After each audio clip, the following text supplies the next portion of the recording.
John Legend, Billie Eilish, Phineas, Nicki Minaj is not here. She is not here. She is still at the White House with Donald Trump discussing very important issues. Something felt off watching the Grammys this year.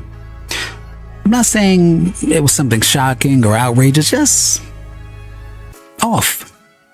And I think that quiet, uneasy feeling explains more about where we are as a culture than any headline you've seen this week, because this wasn't really about music.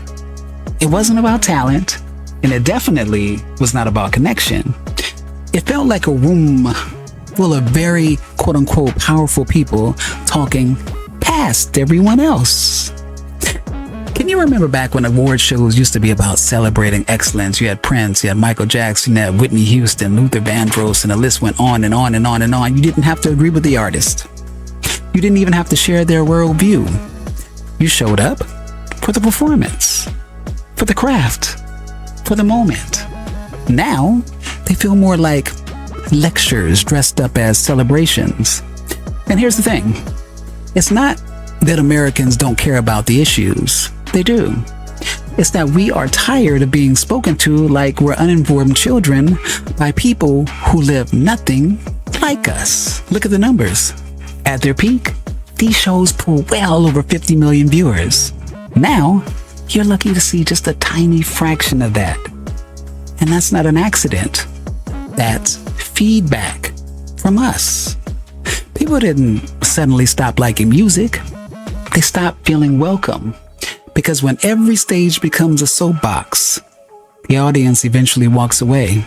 And they do so quietly. They do so without protest, without hashtags. They just stop watching.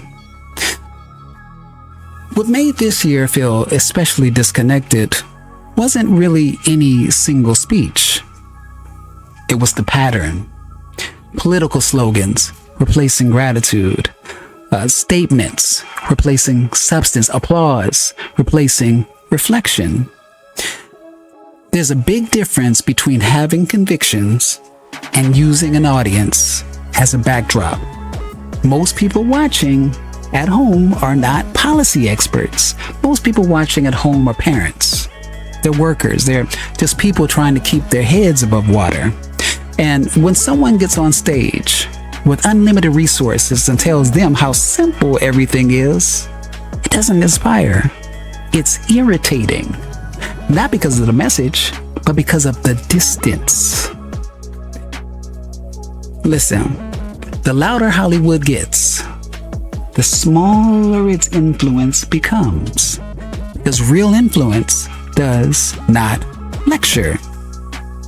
It listens. And when people feel like they've been talked down to, they do not argue. They simply disengage. And that's what you're seeing right now. You're not seeing backlash. You're not seeing outrage. You're seeing withdrawal. Interestingly, the moments that landed were not loud ones. They were quiet ones. Like Jelly Roll and folks like that. The people who focused on gratitude, on faith, on personal struggle, on growth, instead of grandstanding. Those moments didn't trend as hard, but they resonated deeper. And that's the difference between chasing applause and earning respect. This is not just about the Grammys. This is about institutions losing touch with the people they depend on. The media, entertainment, politics.